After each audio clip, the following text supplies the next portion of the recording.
definitely grateful to even be green and producing some of the gains that I'm producing. And I spoke to a lot of people behind the scenes, and a lot of them, are telling me like, man, if I could just be where you are now.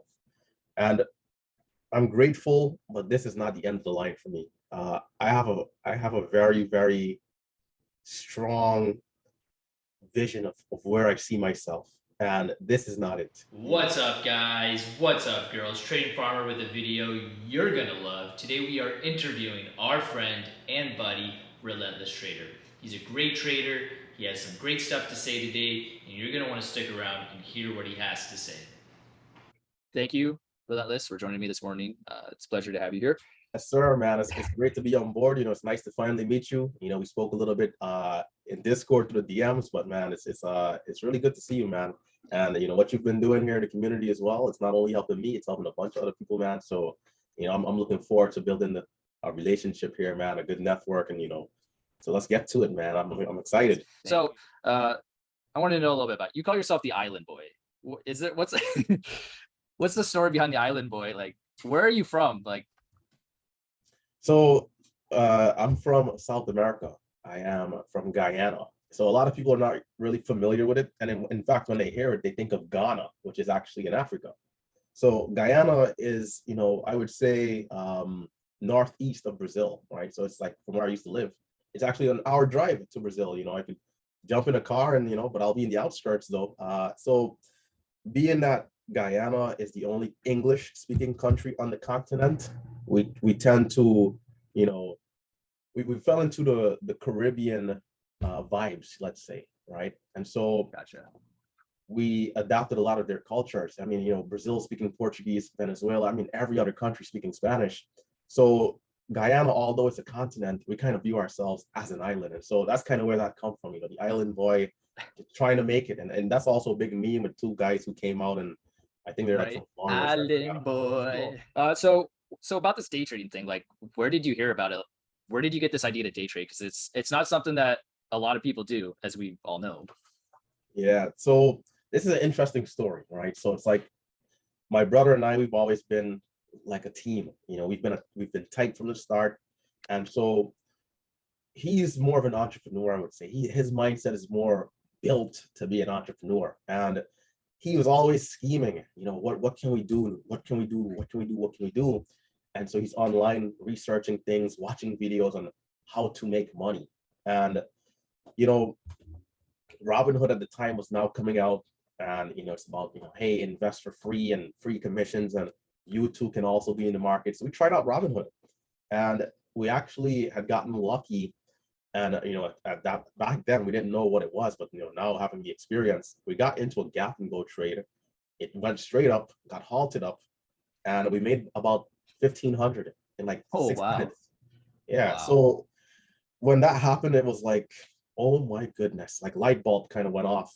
And it's like, people can really make money like this in that amount of time, for real, like without owning a business or like being like some sort of like high paying doctor or CEO in something, something like that. So we started doing more research, and we came across Warrior Trader Ross. And I think Ross might have had like a 5K day or something. And it's like we checked out his page, and people are making money like this every day. What? Not owning a business? I know. Oh man, just from there, that's where we kind of got serious. We started actually, seeing that this is something that could be done. And so, it was a matter of taking it slow, step by step, day after day, researching it. And funny enough that I kind of did things backwards. I started with real money, had an account at E-Trade at 14K, so I'm below the PDT, and I'm taking 3 trades every 5 days, which is just kind of nuts. That's hard. That's hard. Now. It's hard to learn like that, man. So especially trying to scalp, So I had a lot of pretend trades and things like this, but over the course of a year, I lost 4,000. So my account went down to 10K. And I would say, luckily, I got hit with the PDT. So, back then, especially, I'm still in school, right? I used to go to university, and I always had a bit of a conflict in my head as to if it should be school, which is the traditional route of things, or trading. And so there was always a back and forth. But I took 6 months off, came back as my account, finally got back in out of the PDT and got hit with it again. And that's when I said, nah, I can't wait another 6 months because it's 90 days, only business days, not including the weekends or holidays. So I got hit with a PDT a second time, and that's what forced me into the simulation. And in the simulation, I've already had an account over 25K essentially, and I can trade now without restrictions. So that build up my skills much faster over time. I can take 10, 20, 30, 40, 50, 60 trades in one day. And that really increased the speed. Because if I kept at 3 trades every 5 days, I would have probably still not been profitable to this day, thinking that so I think I got lucky in that sense. It was like a blessing in disguise. And so after about a year now in the sim, year and a half, I became profitable. So about 2.5 years until I found consistency trading. 2.5, because that was my next question. Like, did you start in a simulator? But it sounded like you went in with real money, and a lot of people do this. They go in with real money at first, like, and my brother did that too, and they end up losing money, and then they have to go back to simulator and sort of do it the right way. But about 2.5 years, right? Of simulator, did you say, or just in so total? About one year alive at E-Trade, losing, and then about a year in a simulator. So we could say about 2 years. 2 years. 2 years. And that's about on par with what I hear. Is most people, it's about a 2-year journey, and there's not really a fast pass to getting this done. It's not like you can tell your subscribers like exactly what to do and then they just got it. I try to do that with my brother. You can't. It's like learning an instrument. You can't just be like, okay, play that drum set like this, and then they're just magically playing. It's pretty interesting, especially when you have a very strong passion and determination for them even to learn, and they're not getting it. It's kind of tough training and teaching. So that's why, to be honest with you, there's a lot of reasons why I wouldn't do a course, especially not right now. Like it's a lot that would have to go into something to be able to really teach someone it and have them be very proficient. So and because at the end of the day, it's really more about practicing, putting in that time, that screen time, because we can give you all the education in the world, but if you're not waking up every day trading in the market, putting in that time, then you're not going to make it. That's why I think the main thing with courses is it keeps you honest, it keeps you dedicated to showing up every day in a way, because that's probably the hardest part, is going through 2 years of not making money and then everyone laughing at you. Which is why my next question is, did you have a lot of doubters when you started this journey? Like, was like your parents like laughing at you and your friends at school? Like, because I know some of my friends and family were laughing. For me, it wasn't more so laughing, because our household is pretty serious when it comes to school. Like it's pretty, we talk about the society and this construct of, hey, go to school, get a good job, be able to provide for yourself and your family. And so, to this day, even though I'm profitable, my mother will still, even, I'll go see her and it's like, you should still get a job. Like these are things I'm never going to stop hearing, because it's just how they are. And so for me, I've never really had a lot of friends. Like I've had friends, but really? You got friends for that? I've had in terms of like high school and like college, and I've had a lot of friends, but not to the level where it's like, I'm like sharing with them all of what I'm doing. And so only my family has really known that I was trading for a long time, like before the masses, right? So it was more so worry and fear, because it's like, if you go to school, and I'm at university. I used to go to Rutgers here in New Jersey, and I'm on the honor roll, and it's like, hey, you're doing straight A's.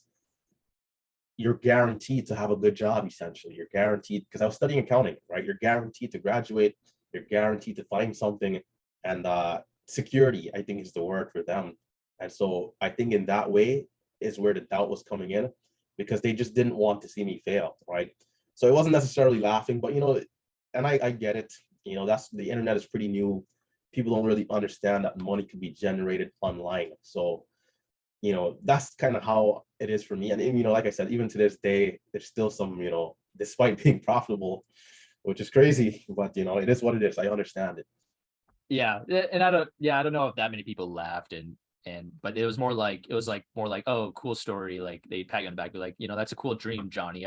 They'd ask, how in school they go around and be like, oh, what are you gonna do when you graduate? What do you want to do when you graduate? And I would always be like, you know, everyone's like, oh, I'm going to be an accounting major and I'll be an accountant and I'm going to be a CPA, blah, blah, blah. And then it was my turn. I was like, I'm going to be a day trader. And I kid you not, there's some kids that laughed, and it was sort of just like a playful, this wasn't like an extreme bullying thing. Right. Even my professors were like, you know, put a smile on their face because they're like, you know, like that's a crazy dream. It's just so crazy. And the biggest doubter was actually my brother. And he was like, and he listened to Dave Ramsey. I don't know if you know him, but I've heard of him. yeah, well, Dave Ramsey's like, day trading is a fraud. It's fake. It can't be done. And so he was basically just repeating what he said. Anyways, fast forward. Now my brother is trying really hard to be a day trader. But I again, bet, man. Shoots. the tables have turned. But anyways, so was there ever a point where it's like, because you went right into it, but was there ever a point where it's like you were about to like give up? What, you know, did you have a low point where it's like, you know what, I'm at this for 2 years, not making any money? Was there ever a point you almost quit? For me, you know, hold on. There's always a little bit of like questioning and doubt, but just a little bit, you know, because day after day you're losing. You're not really getting to find that consistency right away. But I think more so than ever, I always believed in myself. I always felt like there's nothing that I cannot do. And so, you know, a lot of people don't really know this, but when I was in university, I dropped out whilst in simulation. It takes a lot of guts to do something like that, right? And I think it really shows who I am, because you believed in yourself. Yeah, I believed in myself. It's like, okay, this is, you know, it came to the point where I'm in school and I'm watching trading videos. I don't care what my professors are saying anymore. You know, it's like I started to develop this love, this passion. And so despite seeing some failure along the way, digging deep into who I am and what makes me me, you know, that fight, that eagerness to be better, and knowing that, you know, there is no quit. You know, those are some of the things that kept me going. And so as I started to go day after day, I started to see slow progress. And that was another thing that added to my flame. You know, oh my gosh, 3 months has passed and I'm not as red as I was 3 months ago. You know, seeing those small victories, you know, or if you want to say milestones along the way. And so, you know, it just boosted my confidence. So I've had doubts to a small degree, but nothing major to say, man, I'm gonna have to put my tail between my legs and tell everyone they were right, you know, and give up. No, man. So that's that perseverance that, I mean, it's key when you're learning trading, is that perseverance and looking at things with the glass half full. And I think you're great at that, is always looking at the glass half full, and looking for the positives even when it looks like there is no positives. Right. We have to, man. And you know, it really, you know, it's like sometimes I'll compare trading to different things, whether it is video games like Call of Duty or even like military things. And so it's like boosting your morale. You know, sometimes you're fighting, you're battling. It's like a war field out there, a war zone. And so sometimes you need something to, you know, it's almost like giving yourself a pat on the back. You know, you start to feel good again. You know, it's not just war, but, you know, enjoying the little things, the small milestones, and it really keeps that perspective. You know, you're making progress. Yeah, and I think that's great advice to a beginner trader, because my next question really was, what, and you kind of already answered this, but like, what advice would you give to a beginner trader, or a trader, or a person that's looking at trading and sort of thinking about it but is on the fence? Like, what is there something you would, you know, recommend to them? Yeah, and you know, I to be honest, I think it's the field. If your risk tolerance is not low, if you're not like, if you're someone who's afraid of risks, it's not going to be for you at all, right? Stay away. If you know, don't mind taking that leap of faith, let's say, right? Because as I mentioned, there's a right way you can do it where you don't actually have to lose money. You don't have to lose money to learn, and people kind of don't realize that, right? So I would say, if you have a good risk tolerance, to try it, because I mean, you know, Farmer and I, we didn't know for sure if we were going to be able to do it. So, you know, you could be that next person who actually does it. And if you do, it will be tremendous, the rewards on the other side. Yeah, it'll change your life. And I think that's what kept me going, because just like you, it's like we knew it could be done, but there was no guarantee that I was going to be able to do it. I didn't know into the future. I knew it could be done, but there is no guarantee. It's not like going to school. It's like you're guaranteed that degree. Essentially, you're guaranteed a degree and a job. Right. There was no guarantee for us. And I think people get confused, like, oh, he made it. But there was no nothing that told me that I was for sure going to be able to do it. But Yeah. the thing is, I feel like after a while, I just fell in love with trading. And so to me, it was like, maybe I should give up, but I don't want to be doing anything else but trading anyway. But if you're trading a year or two and you're not really loving it, you're not wanting to do the extra work on the outside. Like my brother doesn't really like to do watching podcasts about traders. He doesn't like reading about trading. And it's like, to me, it's like, that's kind of a red flag where it's like, dude, you got to go all in on this. You got to fall in love with this career to make it work. Yeah. What else was I going to The say? thing is that right now there's a lot of different ways to get the information. So it's like, if he doesn't like reading, it could be audiobooks or it could be videos. It could be, so, but you got to definitely have that burning determination if you're going to push through, or else you'll burn out pretty quickly and not be able to get to that next level. Yeah, the burnout is real. So definitely, I mean, what do they say? Keep your head above water, Right. Don't sink. Staying afloat, treading water. Tread water. There it is. Right. And so I was wondering, do you have any tips on how to deal with the emotions? Because with trading, the emotions are real, and you go through those red days. I mean, they suck and they ruin your whole day. I mean, do you have any healthy, I mean, instead of like cracking open a beer, do you have any healthy, like, what do you do when you have a big loss? Like what's your routine? The number one thing I think is that people need to do exactly what they would do otherwise. So if it's a green day, a flat day, you have to still keep with your routine. You can't have a red day and be like, oh man, you know what, today I'm not going to the gym. Today I'm not going to be loving to my significant other. Today I'm not going to be a good sibling, a good, son or parent. You have to, and it's tough. I mean, it's hard. It's hard. You're calling me out to a T, because on my red days, and I'll have my sister attest to this in another video. It's like, I am nasty. Yeah. I'm not a gym rat like others, but I usually try to do some activity. When I have a red day, it's like, I don't want to do anything. And so what you're saying here, I think is, you know what you're talking about here. Cause this meeting will end in 10 minutes, upgrade to 40% off. Okay, whatever. So, go ahead. So keep with the routine.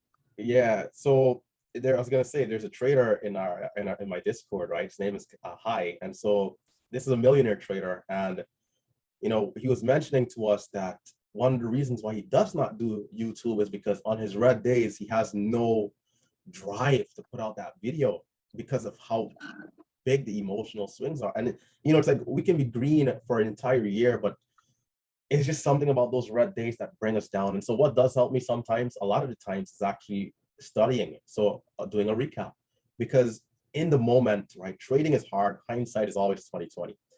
But in the moment, I'll feel bad about myself. Oh man, I should have easily done better. But trading is hard. That's the reality. So when I come back and I look back at the day, I'll a lot of the times, like 90% of the time, see, oh my goodness, I actually was doing something pretty good. The stock itself just didn't work out, or maybe I just sold a little too soon. And those are the things that you can't really beat yourself up for, because a lot of it is timing.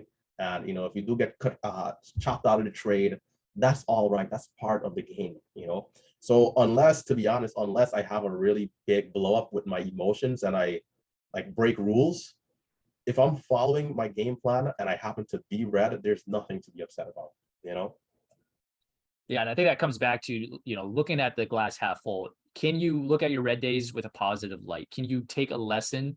Can you monetize that loss and take a lesson from that loss? And it's hard to do, because sometimes it's just like, I mean, it's, for me, and some people may manage the red days better than me, but on a red day, I mean, the whole day is ruined. And I don't know about you, but for me, the whole day is ruined. And I think about it. And then on the green days, you sort of forget about it by the afternoon. You're like, okay, just a normal day. But then the red day, you're supposed to do. Yeah, you just did. It was just a normal day at work. But then you have a red day. Like last week, I had 2 red days, and it was just like the end of the world. And I had just bought a new car, and I'm like, I'm falling apart. I felt like I was falling apart. I thought, it was the end of my career, and I was so depressed. I'm like, you know what? There's so much more to be grateful for. It's just, I don't know. You always have to give yourself a pep talk. And the thing about it too, I mean, the swings are definitely, stronger for some people. But the thing about it is that even after being profitable for weeks, months, years, it's like these thoughts will still kind of be there, which it really, really does. It's something that comes with this field. You know, we talk about athletes and how much they get paid, and they have to be willing to take, let's say, criticism, whether it's from the media or the masses. It's like, this is one of those things, you know, if we were to come up with a pros and cons list about trading, this is just one of the cons that will forever be there. It's like, even if you're green for years, you can have a red week, and it's like, it just is a crushing blow to you, you know? I know. And if there was a drawback to trading, I think that's the biggest one. And it's a serious drawback that you have to consider. It's Yeah, going to be an emotional roller coaster no matter how long you've been trading. I thought by now the red days wouldn't bother me, but that's not true. They will always bother you to some extent. And right. it's like, it's the one drawback. I love trading, but then again, it comes to the fact that it's like every day is an emotional roller coaster, sometimes in a micro sense, because during the day you're constantly taking small losers and you're like, oh, why did you get in that trade? But then there's also the bigger in the macro sense where you have a huge max loss day. And so Yeah. you're constantly on this wave, and you're riding that wave. And it's just like, going to work and just getting that standard paycheck doesn't sound too bad, actually. But then again, it's And like, you don't want to go to work. one thing I'll give for advice for this is perspective, right? So you have to be able to detach and look at yourself from a broader scale, a broader point of view. And I mean, we'll even hear, warrior trading at times doing these type of things too, because you have to, it's like, it's almost like, like you mentioned, pep talks, like reassuring yourself. You have to reassure yourself that, hey, I'm still the guy who did this last week, who did this last month, who did this last year. And so despite this red day, despite this red week, this red month, I'm still a profitable trader. I'm still a trader who, even if you're not profitable yet, hey, I'm still, I'm still someone who's strong-minded. I'm still someone who has a strong willpower, who think they can get this done. So you fall back on who you are. You rely on yourself, and if you give yourself that pep talk, and once you have that perspective there, you know, it's much easier to move I forward. was gonna say, man. So are you happy where you're at with your trading? Are you, satisfied? What are your future goals? So being that, when I first started, I came across Ross and a couple other traders, Tim Sykes, some of the bigger traders in the community. Right now, I'm proud of where I am. I'm definitely grateful to even be green and producing some of the gains that I'm producing. And, I spoke to a lot of people behind the scenes, and a lot of them, are telling me like, man, if I could just be where you are now. And I'm grateful, but this is not the end of the line for me. I have a very, very strong vision of where I see myself. And this is not it. I've done well to this point, but I'm going to keep pushing. I'm going to keep growing. I'm going to keep learning. I'm going to keep listening. And, over time, I'm going to look to continue to grow, because, trading provides us freedom in many ways. We talk about freedom of time in a sense, right? Not having to go to that 9 to 5 grind. So I want to be able to utilize my time more, doing a lot more things that I love to do, and things that I want to do, right? New projects, new ideas, new businesses. And so looking forward to, where I can be, and I think where I will be, it's very exciting. It keeps me going every day. Right. So you're ready to go to that next level. You're not just getting comfy here. No, no, no, man. No, no, no. We and a lot of we talk about that mindset, right? The mindset of a successful trader. You got to be uncomfortable. You got to put yourself out of your comfort zone, and that's where we can see a lot of growth. So that's what I'm looking forward to do. Being uncomfortable and just keep working at it. So do you think you'll ever reach a point, like, is there a dollar amount? It's like, if I make $1 million a year, I'll kind of tone it back, or is it just like, I constantly want to be pushing, I constantly want to be growing?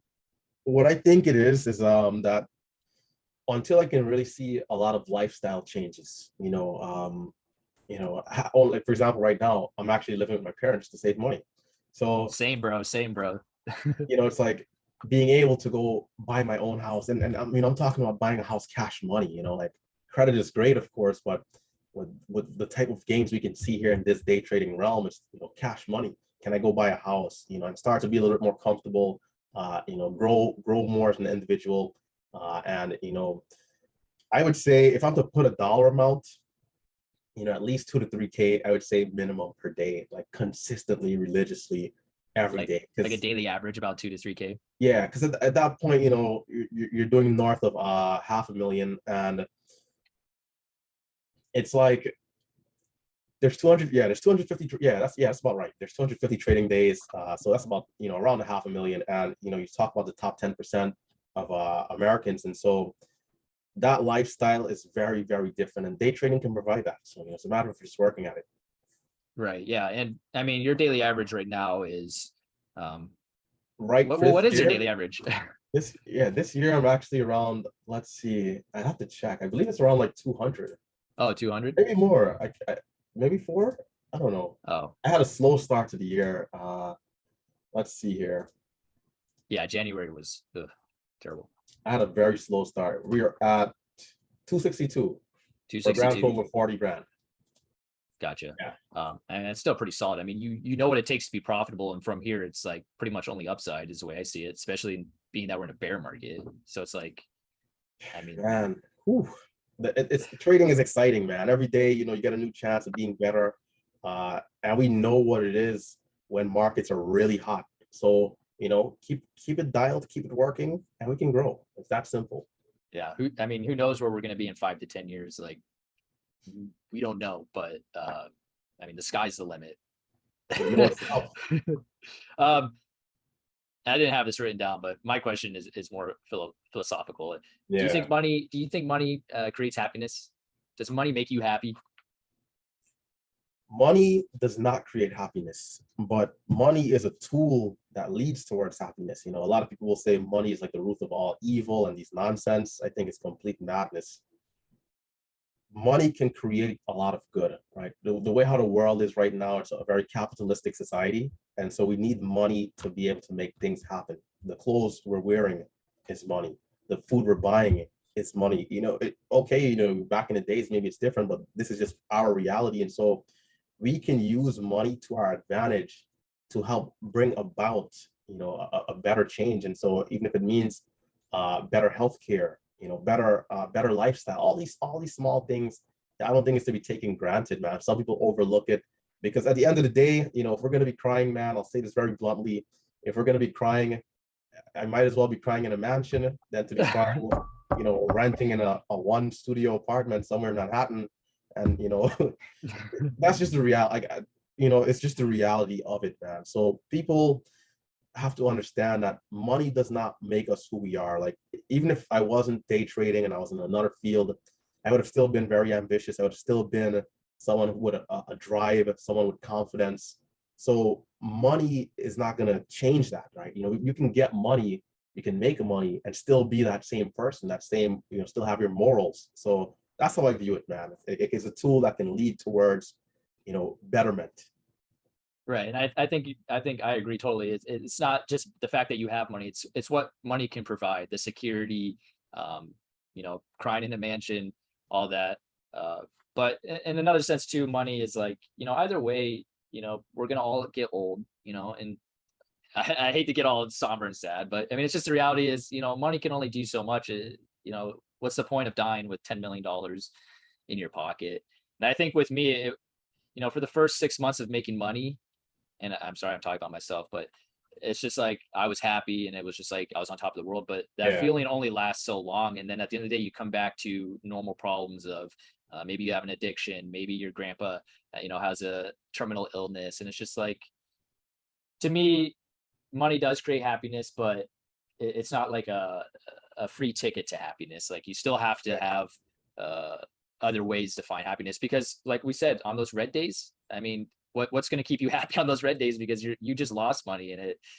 And I'm still trying to figure that out, and I'm trying to find healthy ways to kind of disconnect from those losses and find happiness, because for all these years, these past 2 years, 3 years, it was always about, if I could just make 1,000 a day, I will be happy. Well, now I'm making almost, I'm making twice that. And it's like, am I really happy? I don't know. And I've heard a lot of podcasts where they say it's like, that first 100,000 or that first million, and it's like after that, it's like, as you mentioned, it's almost as if you come back to that center point. And it's like, if you're already above your means, in a sense, if you're in that surplus, adding more to it, what does that really do? And so, you mentioned something, and so it's like, for me, balance, having that balance, a healthy lifestyle, a good surrounding. We talk about family, relatives, our spouse. Like there's certain core things that just, money isn't going to do. And so if we can have that, those little things, that's what really matters. And so, you know, it's a bit of a fine thread, so the money can be a tool, but it's not the end all be all, it's not going to provide everything that you'll need. You still have to go exercise to be fit, Right. so That's the sad reality. Still have to hit the gym. You can't just pay to be fit. Can't pay to be healthy. right. Okay, well, I think that concludes the interview. I really enjoyed listening to you. I mean, you're a natural behind the mic and behind the camera. So thank you, Relentless, for joining me and speaking with me today. It's been a pleasure, man. Farmer, it's been a pleasure, man. It's been a pleasure. It's been nice meeting you, and I look forward to us connecting more and building a good relationship, man. Once again, to many more years, Farmer and Relentless. maybe one day I come out on the farm, man, and you teach me a thing or two about some crops. Yeah, that would honestly be a great video. Relentless out on the farm. I should do it.